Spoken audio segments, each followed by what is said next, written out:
கும்பராசி என்பவர்களே, கும்பராசியில் பிறந்தவர்கள்லாம் சக்ஸஸ் மட்டுமே நீங்கள் வந்து சந்திக்கக்கூடிய காலகட்டங்களாக இனி வரக்கூடிய காலகட்டங்கள் அமையுது. சரி, ஒரு 2.5 வருஷம் கொஞ்சம் பொறுத்து கொஞ்சம் நிதானமாக பண்ண வேண்டிய காலகட்டம் அப்படின்னு முன்னாடி இருந்தே சொல்லிட்டு வந்திருப்பாங்க. பாதத்தில் தான் இருக்குது உங்கள் சனி, அதனால் உங்களுக்கு ஒன்றும் பிரச்சனை எல்லாம் கிடையாது. உடல் ஆரோக்கியத்தில் கவனம் தேவை. அதே மாதிரி நல்லா தூங்கி எந்திரிக்கணும், உடல் ஆரோக்கியமாக வச்சுக்கணும். இதெல்லாம் இல்லாமல் இன்னும் சில விஷயங்களில் நீங்கள் கொஞ்சம் எச்சரிக்கையாக இருக்கணும். சில விஷயங்கள் உங்களுக்கு அருமையாக இருக்குது. அந்த விஷயத்தை பற்றி தான் நம்ம இந்த வீடியோவில் பார்க்க போகிறோம். கொஞ்சம் தெளிவாக ஓப்பனாக பேச போகிறோம். ஸோ இந்த வீடியோ ஸ்கிப் பண்ணாமல் பாருங்கள். நிறைய பேருக்கு நிறைய வகையான சந்தேகங்கள் இருக்குது. இதுக்கு முன்னாடி என்னெல்லாம் நடந்தது அப்படின்னு தெரிஞ்சால் தான் நம்ம இதுக்கு மேலே என்ன நடக்க போகுது அப்படின்னு தெரிய முடியும். இப்போ நான் வந்து பொது பலன் தான் சொல்ல போகிறேன். ஏன்னா கும்பராசிக்கு பொது பலனில் என்னெல்லாம் நடந்துச்சு, இனி என்னெல்லாம் நடக்க போகுது அப்படிங்கிற நான் ஓப்பனாக சொல்லிடுறேன். நீங்கள் இன்னும் டீட்டெயில்டாக தெரிஞ்சுக்கணும் சார், நான் வந்து ஓப்பனாக என்னோட ஜாதகத்தை பார்த்து தெரிஞ்சுக்கணும் அப்படின்னா உங்களுடைய பிறந்த தேதி, பிறந்த நேரம், பிறந்த ஊர், இதை 3 நோட் பண்ணி வச்சுக்கோங்க. உங்களோட ஜாதகத்தை எடுத்து இல்லைனா ஃபோட்டோ எடுத்து வச்சுக்கோங்க. கீழே நான் ஒரு நம்பர் கொடுத்துருக்கேன். அந்த நம்பருக்கு ஃபோன் பண்ணி உங்களுடைய டீட்டெயில்ஸ் எல்லாமே நீங்கள் சொன்னீங்க அப்படின்னா போதுமானது. A to Z கம்ப்ளீட்டாக இது வரைக்கும் உங்களுக்கு என்ன நடந்துச்சு, இனி என்ன நடக்க போகுது அப்படின்னு சொல்லிடுவாங்க. சார் அப்புறம் சார் இந்த வீடியோ எதுக்கு நீங்கள் வீடியோ போடுறீங்க அப்படின்னு கேட்டிங்கன்னா, இப்போ நான் சொல்லக்கூடியது பொது பலன். இப்போ நான் சொல்லக்கூடிய விஷயங்கள் உங்களுக்கு 50% மேட்ச் ஆகும், 50% மேட்ச் ஆகாது. அதுவுமே நீங்கள் என்ன நடக்குது, மேட்ச் ஆகுதா இல்லையாங்கிறது கமெண்ட் செக்ஷனில் பதிவு விடுங்க. இதை நான் சொல்கிறதுக்கான காலகட்டம் ஓவரால். ஏன்னா கும்பராசியில் 140 கோடி பேர் இந்தியர்களில் ஒரு 12 கோடி பேர் கும்பராசியில் இருப்பான். நான் சொல்கிறேன் எல்லாமே அது நடக்குதுன்னா நடக்கிறதில்ல. காரணம் என்ன, கும்ப ராசி மட்டும்தாங்க சேமு. நீங்கள் ஆண்களா பெண்களா அது வேறு, உங்களுடைய பிறந்த தேதி, பிறந்த நேரம், பிறந்த ஊர் வேறு. அதே மாதிரி நீங்கள் பிறந்த லக்கினம் வேறு, பிறந்த தசாபுத்தி வேறு, நீங்கள் இருக்கக்கூடிய உங்களுடைய நட்சத்திரம் வேறு, நீங்கள் இருக்கக்கூடிய லொக்கேஷன் வேறு, உங்களுடைய பிரயாணிக்கக்கூடிய மற்ற ராசிகள் வேறு. இதற்கு தகுந்த மாதிரி தான் உங்களோட லைஃப் வந்து சரி பண்ணும். ஒரு இக்கட்டான சூழ்நிலையில் கூட ஒருத்தன் வந்து காப்பாற்றுறான் அப்படின்னா வேறு ஒரு ராசி வந்து ஒரு ராசியை காப்பாற்றுது அப்படின்னு அர்த்தம். ஸோ அப்போ வேறு ஒரு ராசியும் இதோடு இணைந்திருக்குது. உங்கள் கூட இருக்கக்கூடிய மற்ற ராசியும் உங்களை வந்து காப்பாற்றுது அப்படிங்கிறத இந்த ராசி மூலமாக நம்ம வந்து தெரிஞ்சுக்கலாம். அதனால தான் நாங்கள் ஓப்பனாக சொல்கிறது. தயவு செய்து நான் இப்போ ஓவரால் வீடியோவை போகிறத நம்பி நீங்கள் வந்து ஃபுல்லாக பண்ணக்கூடாது. கீழே நம்பர் கொடுத்துருங்க, அந்த நம்பருக்கு ஃபோன் பண்ணி உங்களுடைய ராசி பற்றி கிளியராக தெரிஞ்சுக்காங்க சார். எவ்வளோ நேரம் ஆகிட போகுது. அதே போல் இன்னொரு விஷயம், இந்த ராசிக்காரர்கள் ஒரு 3 விஷயத்தில் கவனமாக இருக்கணும். 4 விஷயத்தில் சக்ஸஸ் சூப்பர். அது எது அப்படின்னு நான் சொல்லிடுறேன். ஃபஸ்ட்டு பாயிண்ட், 2018 உங்களுக்கு 2017, 16லேருந்தே வந்து பல கஷ்டங்களை அனுபவித்த ராசி அப்படின்னா அந்த கும்பராசி. சார் ஒவ்வொருத்தரும் சொல்லுவார், சார் நான் பிறந்ததுலேருந்தே கஷ்டத்தை தான் சார் அனுபவிச்சேன் அப்படிம்பார். கொஞ்சம் பொறுமையாக நிதானமாக ஹேண்டில் பண்ணுங்கள். மிகப்பெரிய சக்ஸஸ் உண்டு லைஃப்பில். மிகப்பெரிய சக்ஸஸ், மிகப்பெரிய அச்சீவ்மெண்ட்ஸ்லாம் இருக்குது பார்த்தீங்களா, அதெல்லாம் வரக்கூடிய நாட்களில் கிடைக்க போகுது. அதாவது சில ஜோப்பு ஃபுல்லாக பணமும் பைய ஃபுல்லாக பணமும் வச்சு சுற்றிட்டு இருந்தவங்க கஷ்டத்தை மூலமாக அனுபவிச்சுட்டுருங்க அப்படின்னு வந்து சொல்லிட்டு இருப்பீங்க. இந்த கஷ்டங்கள் எல்லாமே தீரக்கூடிய ஒரு காலகட்டம். வருவாய் கையில் எப்பயுமே நிற்கக்கூடிய ஒரு காலகட்டம். ஜோப்பில் பணம் எப்பயுமே வச்சுட்டே இருக்கக்கூடிய ஒரு காலகட்டம். மன மகிழ்ச்சியாக லைஃப் வந்து வாழக்கூடிய ஒரு காலகட்டம். எந்த அளவுக்கு நீங்கள் வந்து சக்ஸஸ் நோக்கி பிரயாணிச்சிட்டு இருப்பீங்க அப்படின்னா, எதை தொட்டாலும் சக்ஸஸாக மாறும். எதை தொட்டாலும் வருமானம், எதை தொட்டாலும் பண லாபம், எதை தொட்டாலும் மிகப்பெரிய சக்ஸஸ். இந்த மாதிரி மிகப்பெரிய லாபகரமான விஷயங்கள் வந்து நிறையா நடந்துகிட்டே இருக்கும். நீங்கள் எப்பேற்பட்ட ஒரு வல்லுநராக இருந்தாலும் ஈஸியாக வந்து அவங்க வந்து பேசி சரி பண்ணிடுவீங்க. உங்களுடைய பேச்சு திறன் அதிகம். ஈஸியாக ஒருத்தர் வந்து டேக்கிள் பண்ணிடுவீங்க.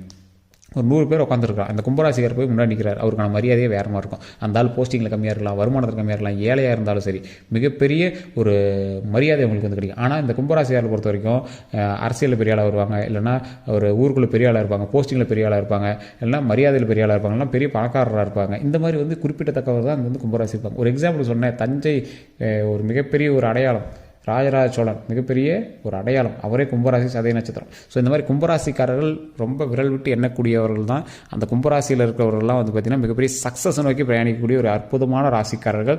அதில் முதன்மையாக இருக்கக்கூடியவங்க ஒரு மிகப்பெரிய பிரம்மாண்டமான ஆட்கள் அப்படின்னா அந்த கும்பராசிக்காரர்கள். இந்த கும்பராசிக்காரர்கள் இன்னொரு ப்ளஸ் தெரியுமா, இவங்களை வந்து கன்ஸ்ட்ரக்ஷன் ஒர்க்கில் கண்டிப்பாக ஈடுபட்டிருப்பாங்க.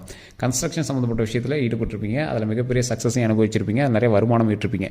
உங்களுடைய வாழ்க்கையில் ஒரு டைமாவது பணத்தை கத்தையாக நீங்கள் வந்து தூக்கிட்டு வரணும் சார். அது உங்கள் பணமாக இருந்தாலும் சரி, வேற எங்கள் பணமாக இருந்தாலும் சரி, கேஷியராவது நீங்கள் வந்து வேலை பார்ப்பீங்க.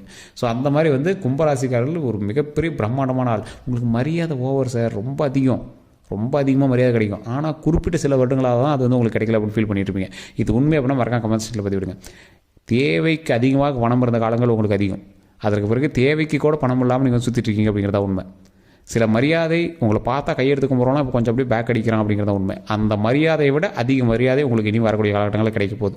உங்கள் மகன் மூலமாகவோ மகள் மூலமாகவோ நல்ல ஒரு லாபகரமான விஷயம்.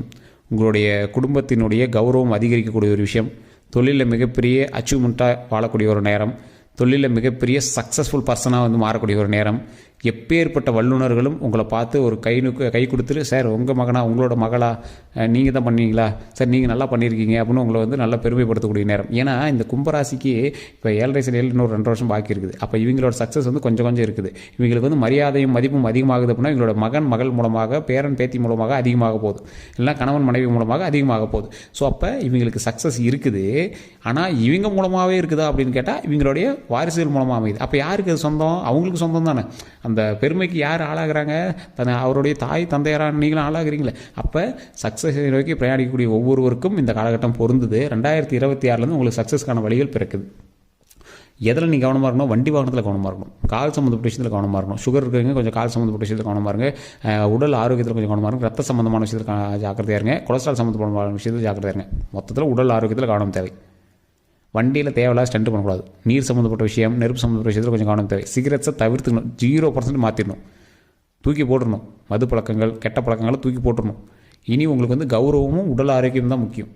பணம் ஆட்டோமேட்டிக்காக உங்களுக்கு வருவாயாக கிடைக்க போகுது. தொழில் நல்லா லாபகரமான விஷயங்கள் கிடைக்க போகுது. பென்ஷன் இல்லாதவங்களுக்கு பென்ஷன் கிடைக்கும். அதான் வருமானம் முன்னாடி சொல்லிட்டல. 2027 உங்களுக்கு சக்ஸஸ்ன்னு முன்னாடி சொல்லிட்டல. பல ராசிக்கு வருமானம் பெருக்கெடுத்து வரக்கூடிய நாட்கள் 2026 தான். மறுபடியும் 2032 தான் நடுவில் கொஞ்சம் பஞ்சம் வந்து அதுக்கப்புறம் சரியாகும். பஞ்சம்னா ரொம்பலாம் உங்களுக்கு வந்து பஞ்சத்தை நீங்கள் வந்து பார்க்கவே மாட்டீங்க. கொஞ்சம் அப்படியே ஏற்ற இறக்கமாக இருக்கும் பார்த்தீங்களா, அப்படி லைட்டாக ஒரு ஸ்டெப்பு கீழே இறங்கி ஏறக்கூடிய நாட்கள்லாம் வந்து 2030 தான். அதாவது இப்போ இருக்கக்கூடிய ஸ்டேஜை விட கொஞ்சம் ஹையர் ஸ்டேஜ் தான். இப்போ இருக்கக்கூடிய ஸ்டேஜ்லேருந்து நீங்கள் அப்படியே டாப் ஏறிட்டே போவீங்க. இப்போ வந்து 0வில் இருக்கீங்களா, மறுபடியும் 100 150க்கு போவீங்க. மறுபடியும் ஒரு 130 வந்துட்டு மறுபடியும் 150க்கு மேலே அப்படியே ஏறிட்டே போவீங்க. வருவாய் ரெவன்யூவில் வருமானத்தில். ஸோ அதனால் நீங்கள் வந்து பயப்படவே தேவையில்லை. தொழிலில் மிகப்பெரிய முன்னேற்றம், உடல் ஆரோக்கியம் உண்டு. கொலஸ்ட்ராலில் கொஞ்சம் கண்ட்ரோலில் வச்சுக்கோங்க. கொலஸ்ட்ரால் கண்ட்ரோல் ஆகிடும். உடல் ஆரோக்கியத்தில் கொஞ்சம் கவனம் செலுத்துங்க. மன மகிழ்ச்சியாக இருங்க. வாழ்க்கையில் சந்தோஷம் மகிழ்ச்சி மட்டும் தான் இனிமேல் நமக்கு தேவை. அப்படிங்கிற மாதிரி நீங்கள் பிரயாணிச்சிங்க அப்படின்னா மிகப்பெரிய சக்ஸஸ் உண்டு. தொழிலில் வருமானம் உண்டு. அதே போல் நீங்கள் ஒவ்வொரு விஷயத்தையும் கொஞ்சம் கவனமாக ஹேண்டில் பண்ணணும். உடல் எக்ஸசைஸ் கொஞ்சம் அதிகப்படுத்திக்கணும்.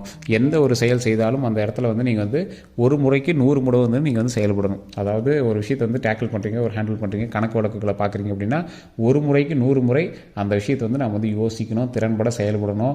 சக்ஸஸ் நோக்கி நீங்கள் பிரயாணிக்கிறீங்க அப்படின்னா மிகப்பெரிய ஒரு விழித்திறனோட ஒரு டைம் நான் வந்து செக் பண்ணுறேன் சார் அப்படிங்கிறத விட 100 டைம் அதை செக் பண்ணணும். உங்களுக்கு வந்து ஒரு 4-5 தொழில்கள் வந்து உங்கள் கையில் வந்து கிடைக்க போகுது. அந்த 4-5 தொழிலையும் எந்த அளவுக்கு வருமானத்தை நம்ம பெருக்கணும் அப்படிங்கிறது நீங்கள் வந்து மைண்டில் யோசிக்கணும். வருமானத்தை பெருக்கக்கூடிய ஒரு காலகட்டத்தில் நம்ம என்ன பண்ணணும்? ஒவ்வொரு விஷயத்தையும் 100 டைம் செக் பண்ணுங்கள். உங்களுக்கு கீழே 100 பேர் வேலைக்கு போட்டிருக்கீங்க, இல்லை 10 பேர் வேலை செய்கிறாங்க, இல்லை நீங்கள் 10 பேர் ஒருத்தர வேலை செய்கிறீங்க அப்படின்னாலும் நீங்கள் செய்யக்கூடிய வேலையை 100 டைம் செக் பண்ணுங்கள். அதன் மூலமாக பல சிக்கல்கள்லேருந்து நீங்கள் தவிர்க்கலாம்.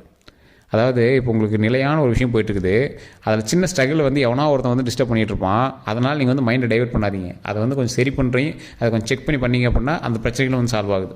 உங்களுடைய குழந்தைகள் மூலமாக நல்ல லாபகரமான வருடம், கணவன் மனைவி மூலமாக நல்ல ஒரு சந்தோஷமான வருடம், தேவையில்லாத பிரச்சனைகள் எல்லாமே தவிர்க்கக்கூடிய ஒரு வருடம், வண்டி வாகனத்தில் கவனமாக இருக்க வேண்டிய வருடம், தொழிலில் முன்னேற்றத்தை தரக்கூடிய ஒரு வருடம், குலதெய்வ வழிபாடு என்றைக்கு கண்டிப்பாக தேவை அப்படிங்கிற வருடம். இந்த வருடத்தில் தான் குலதெய்வத்தை வந்து நீங்கள் இறுக்கி பிடிச்சிக்கணும். குலதெய்வம் எந்த அளவுக்கு அவங்களோட இறுக்கி வருதோ, இணைந்து வருதோ, அந்த அளவுக்கு வந்து சக்ஸஸ் வந்து நம்ம வந்து லைஃப் லாங் வந்து அச்சீவ்மெண்ட் லைஃப் லாங் வந்து நம்ம வந்து சக்ஸஸ் வந்து வச்சிக்கக்கூடிய ஒரு காலகட்டமாக வரப்போகுது. ஸோ அதனால் குலதெய்வம் வந்து கண்டிப்பாக குலதெய்வத்துடைய அருள் கண்டிப்பாக தேவை. அதே மாதிரி இந்த கும்பராசிகர்களுக்கு ஒரு முக்கியமான விஷயம் சொல்லிடுறேன். கும்பராசிகர்கள் தயவு செய்து எந்த கோயிலுக்கு போனீங்க அப்படின்னா சரி, தட்சிணாமூர்த்தி இருந்தது அப்படின்னா தட்சிணாமூர்த்தி 2 நெய் விளக்கேற்றி வழிபடுங்க. தடைகளை நிவர்த்தி செஞ்சு நீங்கள் பிரயாணிக்கக்கூடிய ஒவ்வொரு வழியிலையும் அது வந்து தடைகள் எல்லாத்தையும் சரி பண்ணி விட்ரும். அதற்கு பிறகு நீங்கள் வைக்கக்கூடிய ஒவ்வொரு ஸ்டெப்பும் சக்ஸஸ் தான். ஸோ தடைகள் இருக்குது அப்படின்னா கண்டிப்பாக தட்சிணாமூர்த்தி வழிபாடு இந்த கும்பராசி கண்டிப்பாக தேவை. கும்பராசிக்காரர்கள் குலதெய்வ வழிபாடும் தட்சிணாமூர்த்தி வழிபாடும் இருந்துச்சு அப்படின்னா சக்ஸஸ் நிச்சயம். அதே போல் 2 நெய் விளக்கேற்றி கொண்டக்கடலை வச்சு நீங்கள் வந்து வழிபட்டுட்டு முடிஞ்சால் ஒரு 10 பேருக்கு கும்பராசிக்காரர்கள் தன்னோட கையால் அன்னதானம் பண்ணணும். இந்த கும்பராசிக்காரங்க எப்போவுமே கல் வச்ச மோதிரம் போட்டு நகையெல்லாம் போட்டு அப்படியே சும்மா செழிப்போடு இருக்கக்கூடிய ஒரு ஆட்கள். கொஞ்சம் சக்ஸஸ் நோக்கி நீங்கள் பிரயாணிக்கிறீங்க அப்படின்னா கொஞ்சம் பொறுமையாக நிதானமாக எந்த விஷயத்தையும் பண்ணுங்கள். ஒரு 10 பேருக்காவது அன்னதானம் பண்ணுங்கள். அதன் மூலமாக எங்களுக்கு மன மகிழ்ச்சியை கொடுங்க. அதன் மூலமாக மிகப்பெரிய அச்சீவ்மெண்ட், சந்தோஷம் எல்லாமே கிடைக்கக்கூடிய ஒரு காலகட்டமாக அமையுது. எந்த அளவுக்கு நீங்கள் வந்து எச்சரிக்கையாக இருக்கணும் அப்படின்னா வண்டி வாகனத்தில் கவனமாக இருந்தே ஆகும். கால் சம்மந்தப்பட்ட விஷயத்தில் கவனமாக இருந்தே ஆகணும். உடல் ஆரோக்கியத்தில் கவனமாக இருந்தே ஆகணும். தேவையில்லாத மற்றொரு நபரனுடைய பஞ்சாயத்துக்கு நீங்கள் வந்து போகக்கூடாது. அதனால் தேவையில்லாத கெட்ட பெயர்கள் நீங்கள் வந்து உண்டாக்கக்கூடாது. தேவையில்லாத அவப்பெயர்கள் நீங்கள் வந்து உண்டாக்கக்கூடாது. ஸோ உடல் ஆரோக்கியத்தில் கவனம் தேவை. மரியாதை முக்கியம். மரியாதையில் கொஞ்சம் கவனமாக வச்சுக்கோங்க. எதிர்பாலினத்தவர் மீது இருக்கக்கூடிய ஈர்ப்புகளை கொஞ்சம் பார்த்து பக்குவமாக மூவ் பண்ணுங்கள். தேவையில்லாத காதல் வயப்படக்கூடிய காலகட்டங்கள் இருந்துச்சு அப்படின்னா அதை கொஞ்சம் கவனத்தை செலுத்துங்க. அதை கொஞ்சம் பார்த்து பொறுமையாக ஹேண்டில் பண்ணுங்கள். பேருக்கு எடுத்துக்காமல் நீங்கள் எந்த விஷயம் இருந்தாலும் நான் ரொம்ப நல்லது. யார் மேலேயாவது கோபங்கள் இருந்தது அப்படின்னா நாவடக்கம் ரொம்ப தேவை. யாரையும் அடிக்கிறதோ இல்லை ஏதாவது கோபத்தில் எக்ஸ்ட்ரீமில் ஏதாவது அடிச்சிடறதோ அந்த மாதிரி விஷயங்கள்லாம் இருக்கக்கூடாது. கேஸ் சம்மந்தப்பட்ட விஷயங்கள் சக்ஸஸ் உண்டு. அதனால் நீங்கள் கொஞ்சம் பொறுமையாக ஹேண்டில் பண்ணிங்க அப்படின்னா அதுவுமே சக்ஸஸ் உண்டு. கொஞ்சம் நிதானமாக தான் அந்த சக்ஸஸ் வந்து கிடைக்கும். ஸோ எதுவுமே வந்து டக்குன்னு கிடைக்குதா அப்படின்னு பார்த்தா கொஞ்சம் சந்தோஷம் வந்து கொஞ்சம் அப்படியே ஸ்டெப்பாக அப்படியே கிடைக்க போகுது. அதனால் கொஞ்சம் பொறுமையாக நிதானமாக பண்ணிங்க அப்படின்னா கண்டிப்பாக நன்மை உண்டு. வேறு ஏதாவது கருத்துக்கள் இருந்தது அப்படின்னா மறக்காம கமெண்ட் செக்ஷனில் பதிவிடுங்க.